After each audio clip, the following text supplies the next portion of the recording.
Bienvenidos a Decisores. En este espacio exploraremos cómo piensan, sienten y actúan quienes están detrás de las pymes y de las empresas familiares. Hola a todos, Rochi de vuelta, juntos. Soy Leo Gargiulo, Rochi del Oro, juntos hacemos Decisores y juntos en esta iniciativa también están, como recuerdan, Hernán Etienot y Javier Dulón. Hola Javier, hoy te toca estar del otro lado de la mesa. Chicos, ¿cómo están? Hola Javi, Muy bien. ¿cómo estás? Bien. Bueno, creo que tu especialidad es empresas familiares. Algo así. Muy bien. Sí, hace unos años que me dedico a eso.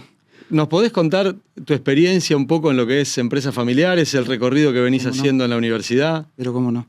Bueno, yo empecé con empresas familiares en el año 2000, así que es fácil acordarse, hace 25 años que estoy en este tema. Era socio de Grant Thornton y fui el socio a cargo de traer la práctica argentina, implementarla. Así que bueno, ahí empecé, me enamoré de esta práctica. En el 2007 empecé a dar clases acá en San Andrés. Me dijeron que soy uno de los profes más viejos del centro de educación. O sea que ya no me causa tanta gracia. En un momento me parecía divertido, ahora no tanto. Y empezamos con Red de Empresas en Crecimiento, allá por el 2007. Y después seguimos con el programa de empresas familiares hasta hoy, que se llama Negocios Familiares, el que hicimos en el año 2023. Así que sí. Bien, todo un recorrido. Así es. Y bueno, nada, me gusta investigar, me gusta trabajar con las empresas, acompañar procesos de cambio y este ámbito, el ámbito de San Andrés es un ámbito excepcional para dar clases y compartir con los alumnos experiencia y conocimiento. Así que Qué bien, excelente, gracias por estar. ¿Y cómo definís vos qué es una empresa familiar, digamos? Bueno, yo digo una empresa familiar es aquella en la que hay detrás una familia empresaria.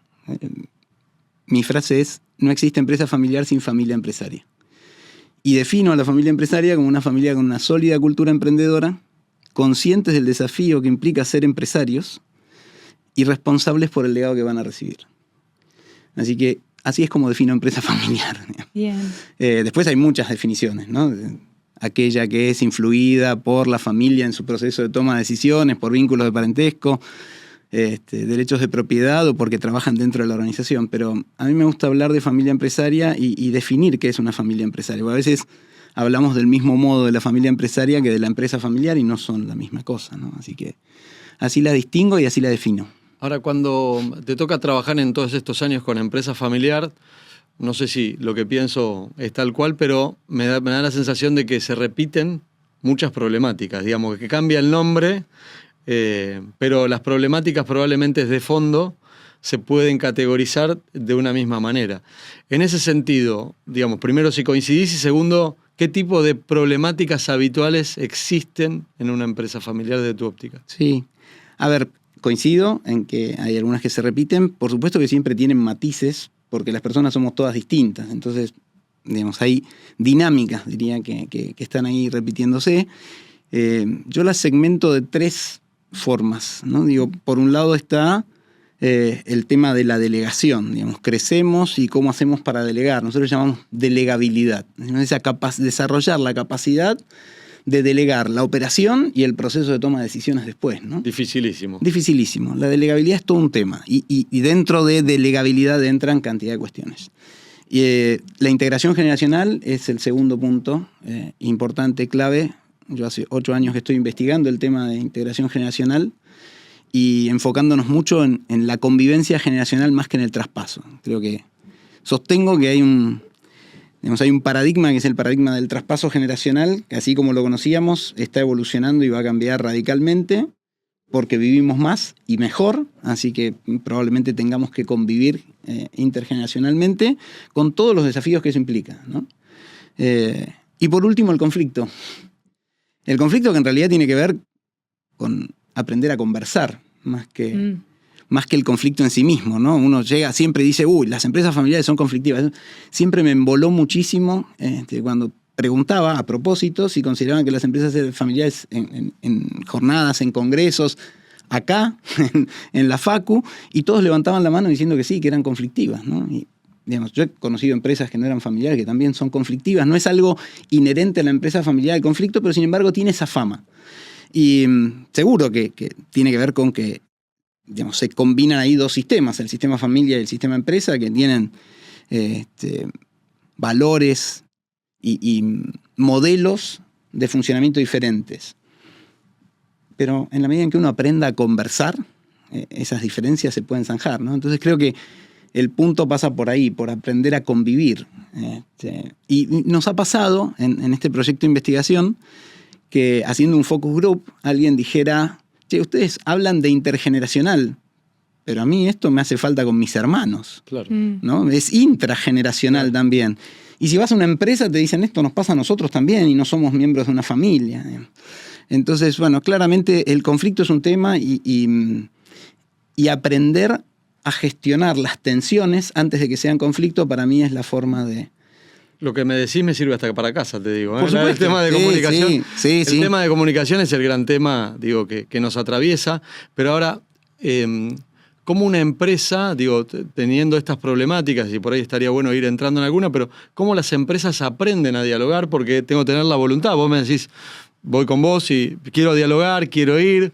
Ok, pero tengo que aprender, tengo que hacer un esfuerzo. Y yo estoy muy preocupado por mi día a día, por los líos que me representa mi fábrica o mi empresa y la Argentina y, bueno, y la mar en coche. Y vos a su vez me pedís que dialogue y no lo sé hacer, Javi. ¿Cómo hago? Primero tenés que querer. Claro. Tenés que tener un propósito. Tiene que tener un sentido para vos hacer ese esfuerzo. Si no, no hacemos ningún esfuerzo, digamos, que no tenga algo que ver con lo que necesitamos o queremos cambiar, ¿no? Entonces el primer punto es chequear eso, es ¿queremos de verdad? Y yo uso mucho el término la hora de la verdad.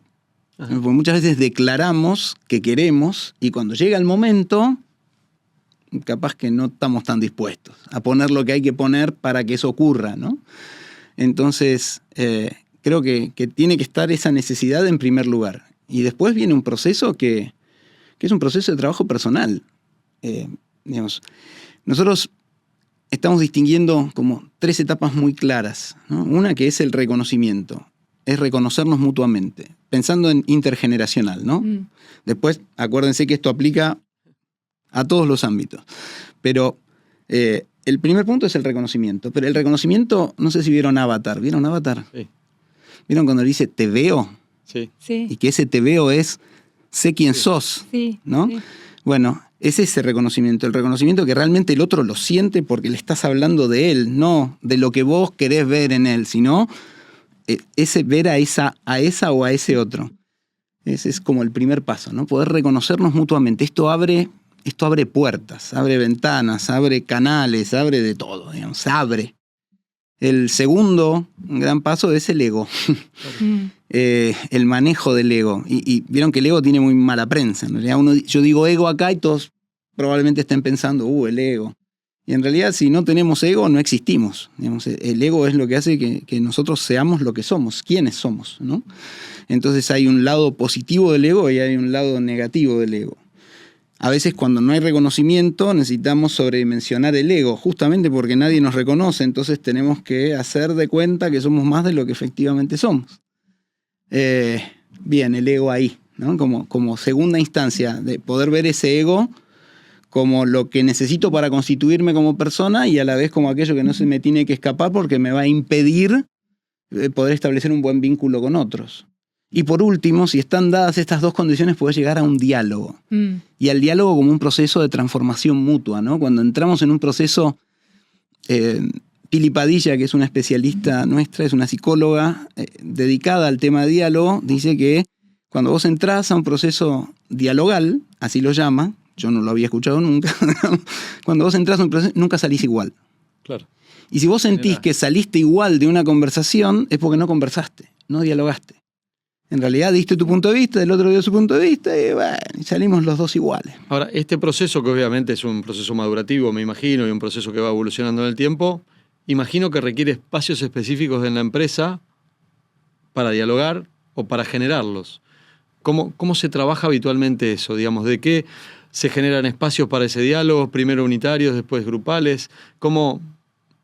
A ver, digamos, lo puedes encarar de distintos modos. Nosotros tratamos de que esto sea en espacios comunes, ¿no? O sea, a ver, si llegamos a una empresa en conflicto, claramente el proceso tiene que empezar por otro lado, hay reuniones individuales. Vamos con una empresa en la que no estás en conflicto, pero quieren encarar un proceso de cambio y de integración generacional y quieren poder dialogar entre ellos. Bueno, ahí tratamos de facilitar procesos de conversación donde vamos trabajando los distintos temas. Trabajamos primero el reconocimiento y buscamos que se reconozcan y se escuchen reconocidos. Esto es potentísimo. A veces uno llega a procesos de empresas familiares en los cuales una generación hizo maravillas, otra generación hizo otras maravillas y otra generación hizo otras maravillas, pero hay como una particularidad en las empresas familiares que es que en general no reconocen las maravillas que hizo cada uno. Es como que cada cual quiere destacarse de pronto y no reconoce al otro y el que viene, el anterior, le quiere como cobrar derecho piso y entonces el proceso de reconocimiento no fluye. Muchas veces esto también pasa porque no están definidos los roles y funciones, ¿no? Porque están todos metidos en la organización, todos quieren aportar, todos tienen esa confusión que pasa mucho por el hecho de ser familia y a su vez cumplir un rol dentro de la organización que no siempre es el mismo o la misma autoridad que por ahí tienen en casa. A veces sí, ahí es cuando se mezclan los dos mundos, pero también puedes tener muy definida toda la estructura y que este proceso de reconocimiento no se haya dado. Esto de decirle a tu viejo, gracias viejo o vieja por la empresa que hiciste, está buenísima, fue mi punto de partida, ¿no? En general uno lo que escucha es que el hijo o la hija le dice a su padre o madre, está todo mal, hay que cambiar todo. Lo habrán escuchado más de una vez, ¿no? Y el otro que dice, levanta la guardia y dice, ¿qué me va a venir a decir este mocoso o esta mocosa si no entiende nada? Yo la hice, él no la hizo. Yo tengo calle, vos, claro. Entonces, bueno, ese es el no reconocimiento, ¿se dan cuenta? Claro. Eso es lo que ocurre habitualmente, independientemente de que estés en una organización más o menos armada. Tiene que ver, esto del reconocimiento, yo digo que está mucho antes, digamos, en el vínculo, es cómo estableces el vínculo para poder convivir mejor generacionalmente, ¿no? Porque podemos, de hecho, el otro día con un hermano, en una empresa familiar estábamos discutiendo este asunto de formalizar más el directorio. Y podemos formalizar más el directorio. De hecho, podemos armar un directorio de una empresa de primera línea. Pero si ellos no pueden hablar, ese directorio no va a funcionar. O sea, la estructura que vos le puedas dar formal, la organización que puedas armar, si no hay de base una conexión entre personas que conversan, y esto, insisto, no es solo de una empresa familiar, pasa en cualquier empresa. O sea, es así. Lo que pasa es que el vínculo familiar en una empresa familiar es más sólido que el vínculo de una relación laboral, donde si no podemos comunicar entre nosotros dos, uno de los dos va a dejar de estar acá, digamos. Pero, y probablemente en una empresa familiar eso sea mucho más difícil de lograr si no han manejado otros factores importantes, ¿no? Pero en ese proceso de formalización, si no tenés una base que es una buena comunicación, es muy difícil que puedas construir esa estructura formal y funcione, ¿no? Sí. Y el punto es que funcione. Entonces, creo que son complementarios. Es importante. Vos podés tener muy buena comunicación y ser un candombe, ¿no? Y podés tener una gran estructura con poca comunicación y de todos modos, en los dos casos vas a tener dificultades, ¿no? Pero creo que lo formal, si no tiene esta cuestión de base, falla también. Y a veces nos pasa cuando asesoramos empresas familiares que nos encontramos con que estamos trabajando con lo formal y la cuestión pasa por otro lado, ¿no? Sí, mismo en los programas, cuando estamos en la etapa formativa, esto surge, ¿no? A flor de piel permanentemente como diálogos y sí, esto que decíamos recién, a mí me pasa y generalmente es muy común. Ahora, vos nombraste como 3 categorías de problemáticas, ¿sí? Nosotros recién entrábamos en lo inter o intrageneracional. Me queda picando algo vos le llamaste delegabilidad, ¿cierto? Sí. Ok. Ahora, yo puedo mirar la delegabilidad y me quedo pensando en esto de 2 lugares. De la gestión, si delego o no, en la toma de decisiones, o por ahí vos la estás mirando del lado de la delegabilidad, de qué le dejo a mis hijos o a mis hermanos en cuestión de poder influir. ¿Me profundizás para ver de dónde la mirás y cuál es la problemática? ¿Entendés dónde? Sí. A ver, cuando hablamos de delegabilidad, lo que estamos diciendo es pensar cómo la organización evoluciona. Y a mí me gusta hacer un cuentito. Un dueño, yo le llamo dueño administrador al fundador, ¿no? ¿Por qué? Porque tiene los 3 sombreros. Es dueño, es accionista o es socio o no, o simplemente es dueño dirige, toma decisiones estratégico-tácticas, o sea, dirige, aunque no haya un directorio, lo dirige y opera. Y si vos le preguntás a ese dueño administrador qué es lo más importante, ¿qué te responde? La operación. Claro. Exacto. Sí. ¿Por qué? Porque son hacedores. Entonces, dirigir y ser dueño no existe. Permitime, o decisores. O decisores, ¿no? Excelente. Sí, sí, Es sí. que- Lo estratégico falta, sí. No, lo toman naturalmente, pero desde la operación. O sea, para ellos es transparente. Son recontradecisores, pero lo hacen al mismo tiempo que operan. Entonces, por eso son tan ágiles. Y estas personas arrancan un negocio, arrancan una empresa y en un momento están 7x24, funden bielas, dicen, bueno, ¿y ahora qué hago? Bueno, ¿qué hacen? Tenés que delegar. No le van a decir delegar. ¿Qué van a hacer ahí? Van a buscar a alguien que venga y se ocupe de las tareas operativas. Y ahí son maestros delegadores. Ahí traen a alguien, cualquiera, y dicen, mira, esto se hace así. Tuki, tuki, tuki, tuki, tuki. ¿Entendiste? Sí. Bueno, hacelo. Y lo miran. Y cuando ven que lo hacen bien, y vuelven cada tanto a ver cómo va la cosa. Un proceso de delegación simple. Eso es delegar, Sí. ¿no? Sí. Te enseño, miro cómo lo haces y después chequeo que lo sigas haciendo bien. Saludos. Bueno, bárbaro. Y así van resolviendo las crisis de crecimiento. Y cuando se les acaban las manos, buscan otras manos, les enseñan a hacer las manos. Y esa crisis de crecimiento va haciendo como ciclos, ¿no? Hasta que llegas a niveles más altos, donde necesitas, ¿qué? Gerentes. Un poco antes supervisores, ponele, un supervisor. ¿Y un supervisor de dónde lo sacan? ¿Quién es el supervisor de una empresa familiar, de una pyme? ¿Y habitualmente la familia? O... No, si no es familiares, antes todavía. ¿Antes? ¿Y alguien cercano, conocido, amigo? Mm. Alguien de confianza del dueño. Claro. Las empresas familiares o de dueño crecen basadas en círculos de confianza. Entonces eligen a alguien de confianza, no a alguien que la rompe. El supervisor va a ser alguien de confianza que entre sus pares es superior porque es el que tiene la confianza del dueño. Y así crecen. Y estos forman sus círculos de confianza.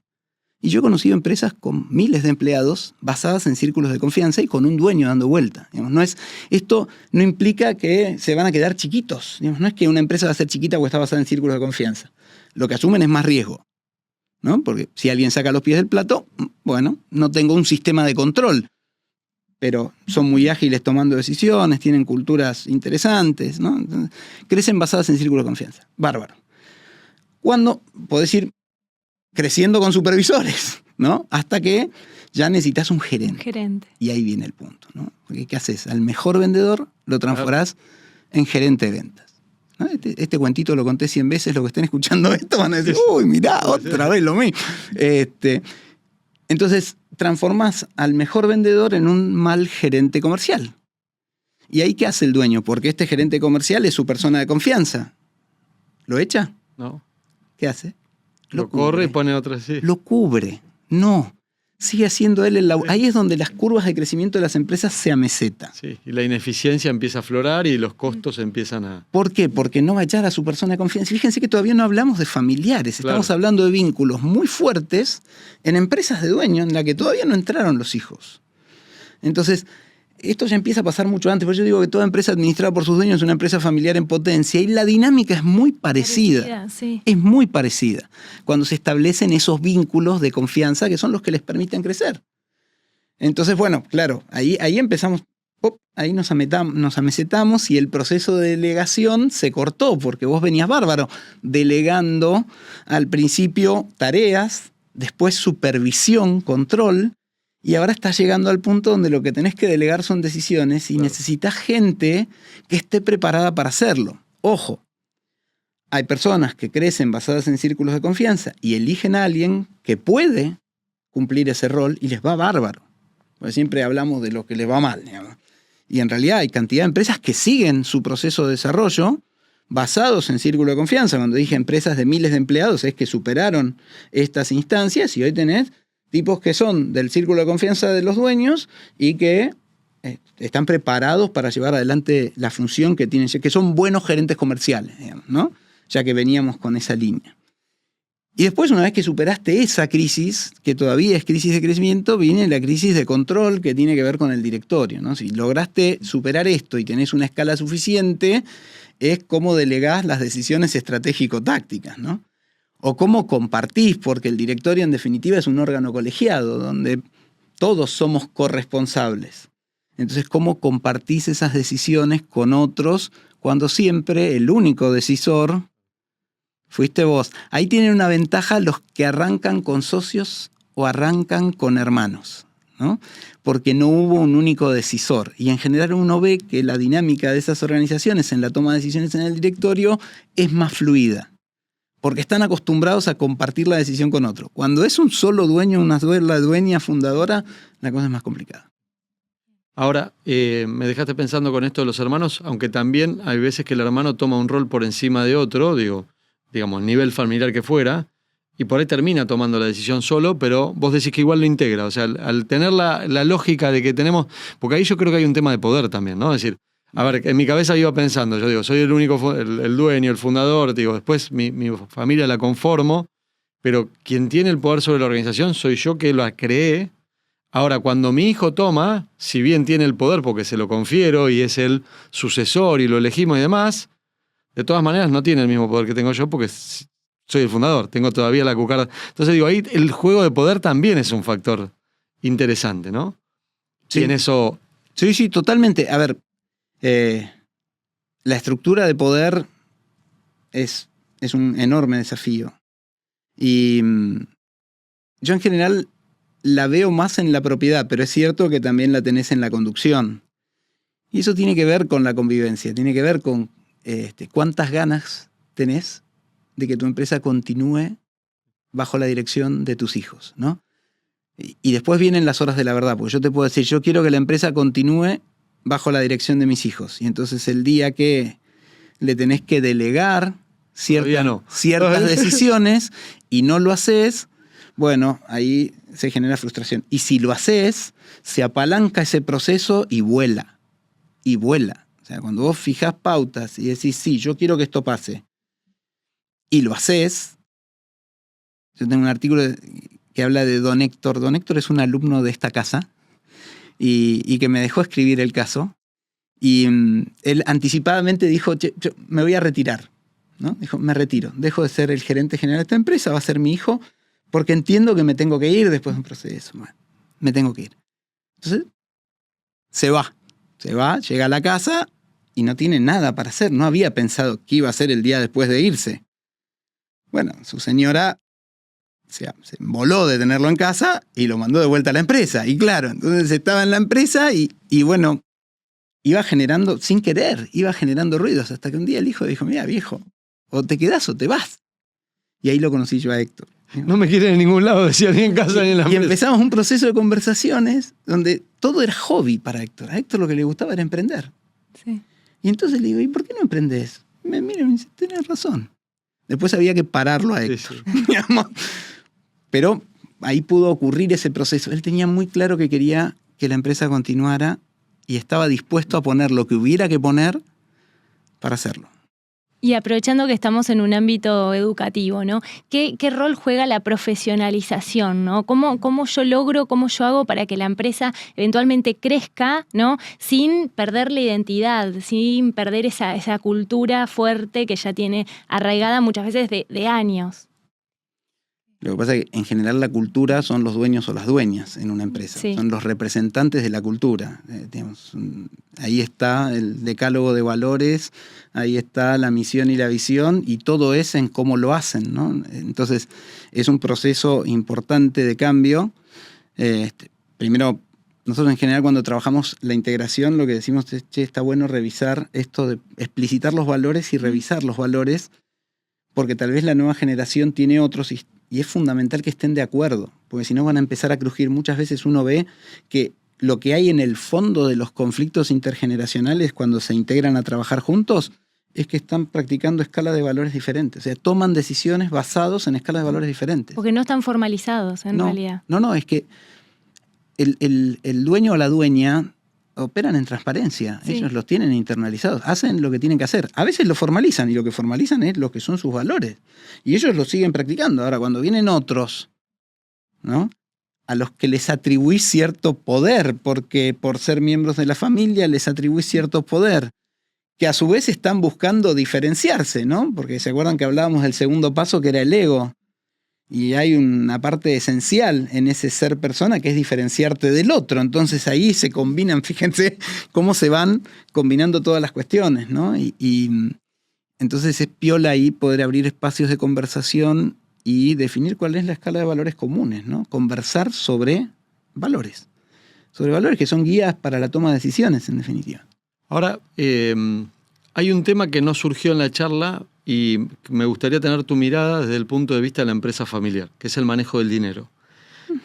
Yo creo que de alguna manera el manejo del dinero muchas veces, si bien no es el fin y muchos de los problemas probablemente estén en otro lugar y terminan representados por el dinero, pero digo, de tu punto de vista y de tu experiencia, ¿cuánto influye el manejo del dinero o el poder del dinero, depende de la óptica que en el nivel de conflictividad familiar, ¿no? Es decir, todas estas problemáticas que vos dijiste, la delegación, y pienso, yo soy el fundador y me ha pasado que como administro la guita, no me conviene salirme y delegar porque dejo de administrar la plata.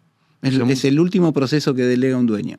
Con lo cual... La caja. La caja. Y muchas veces es sobre el cual gobierna hasta la familia, ¿no? La voluntad, y digo, es un proceso interesante. Bueno, hablabas de poder hace un rato.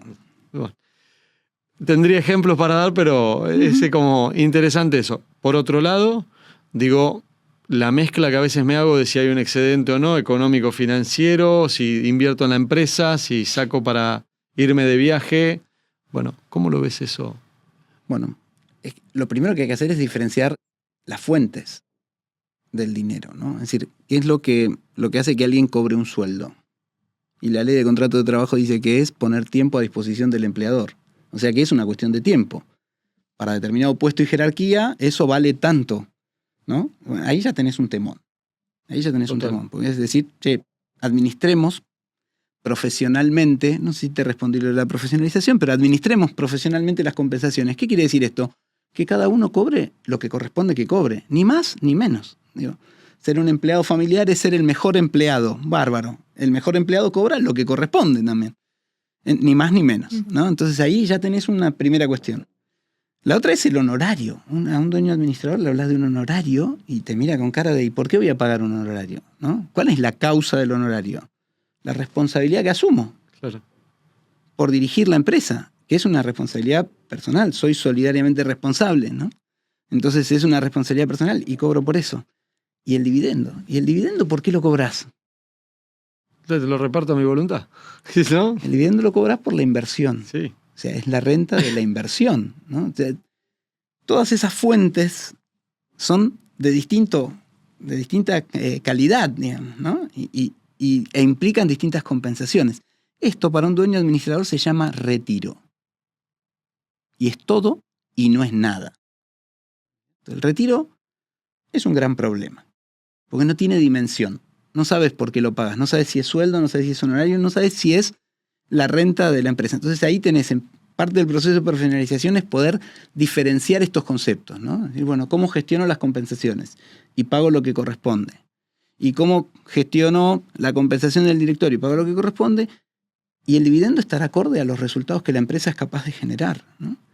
Y después viene, si yo soy papá o mamá y quiero darle a mis hijos de mi plata lo que se me antoje. Bueno, esto en general está todo mezclado. En el retiro y en cómo compenso. Tal vez te digo, bueno, venía a trabajar, así te pago un sueldo. Claro. ¿No? Venía a trabajar, tan invertido así un poquito te pago un los sueldo. Sí, sí. Y bueno, y ahí empiezan a generar. En general yo lo que recomiendo es que si vos querés darle un buen pasar a tus hijos económico y tenés una empresa y ninguno tiene vocación por trabajar o dirigir en la empresa, les cedas acciones. Y que les enseñes a ser accionistas. Porque es como la forma más limpia de adelantarte en el proceso y darle la posibilidad de que con ese dinero hagan lo que quieran, ¿no? Que sean libres en este sentido. Así que mi recomendación en general es el buen manejo del dinero, y el buen manejo del dinero implica pagarle a cada uno lo que corresponde. Y si quiero que mis hijos que no tienen interés en trabajar en la empresa puedan tener un buen pasar, les cedo acciones y que cobren un dividendo. Y que aprendan a ser accionistas, porque eso es lo que seguro, si no vendo antes la empresa o se funde, van a hacer. O sea, es importante que lo aprendan también. Sí, a mí me gusta decir en esto, no sé si vos coincidís, es que, digamos, la empresa familiar defiende un activo también, ¿no? Y con cada una de estas decisiones también de alguna manera proyecta su activo, que es la fuente y el flujo de generación de flujo futuro a futuro, ¿no? Totalmente. Entonces, si yo no defiendo ese activo, justamente voy contra mi generación. Bueno, pero creo que hay un tema buenísimo. ¿Tenemos tiempo para una más, Rochi? Podemos hacer una preguntita Una chiquitita más porque Sí, porque hay un poco lo que yo le quería preguntar era cuáles eran las mejores prácticas, ¿no? Como consejo que uno le puede dar a nuestros oyentes, pero creo que lo fuiste contando y lo fuiste comentando durante toda la charla y está buenísimo. Así que te voy a ceder la igual palabra después nos puede resumir alguna nos puede resumir. Sí. No, los no familiares, te quería decir. O sea, la familia, perdón, me corrijo, es la familia que no trabaja en la empresa familiar. Título. Familiar. La familia que no trabaja en la empresa familiar. Sí. Eso te quiero decir. Con roles, funciones, digo, de vuelta, es un tema también grande. ¿Cómo incide y cómo trabajás esa parte también, no? ¿Los integramos, los dejamos afuera? Por ahí. Bueno, yo voy siempre por la integración. Bien. Voy siempre por la integración. Digamos, para mí, el sistema empresa familiar requiere de una familia empresaria. Esa familia empresaria contempla a políticos, a personas que trabajan, personas que no trabajan, son todos parte del sistema. Lo mejor que te puede pasar es generar espacios donde se converse de todos los temas y no que a alguien le coman la cabeza en la cama o en la cena, ¿no? Que es algo típico que siempre decimos que pasa. Y eso es abriendo espacios de integración, de encuentro. Y me pasó algo muy singular, y se los quiero contar porque fue muy lindo. Estábamos trabajando con una empresa y una cónyuge que no tenía muy claro por qué la habíamos convocado a una clínica de familia empresaria, con la lectura previa nada más, dijo, yo siempre pensé que estaba fuera y después de leer esto me di cuenta que soy parte de. Esto me transformó.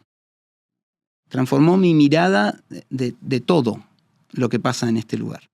Y creo que eso es muy poderoso. Entonces, mi filosofía es la de integrar, ¿no? Por supuesto que depende de cuándo llegaste y cómo llegaste, porque a veces ya se dejó correr el tiempo y aquellas tensiones que podrían haber sido tensiones solubles se transformaron en conflictos irresolubles, ¿no?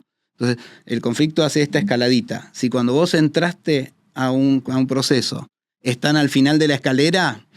Difícil. Y es difícil decir, che, ¿por qué no nos juntamos para charlar todos? Es más difícil. A veces eso lo puedes hacer en etapas, ¿no? Poder trabajar sobre el conflicto, resolver el conflicto y después decir, bueno, ¿y por qué ahora no integramos? Y esto lo hemos hecho y ha dado buenos resultados. Lo bueno de esto es que es preferible consultar al médico que no. Ir por el problema directamente, consulta al médico. Y haciendo alusión a lo que decía Rochi para cerrar, 4 bullets que digas, che, mejores prácticas, el que nos está escuchando, ¿qué me llevo de acá? ¿Qué harías? Para mí es conocer quiénes forman parte de tu sistema, conocer sus intereses y gestionarlos. Y gestionarlos. No forzar. Impecable. Apasionante el tema, ¿no? Impecable. Y diálogo. Uh-huh. Y diálogo. Es la forma de gestionarlos. Total. Así es. Sí. Tenemos mucho para charlar, pero se nos acaba el tiempo. Bueno, muchísimas gracias Javi, muchísimas gracias Leo, como siempre. Gracias a ustedes también por acompañarnos. Esto es Decisores.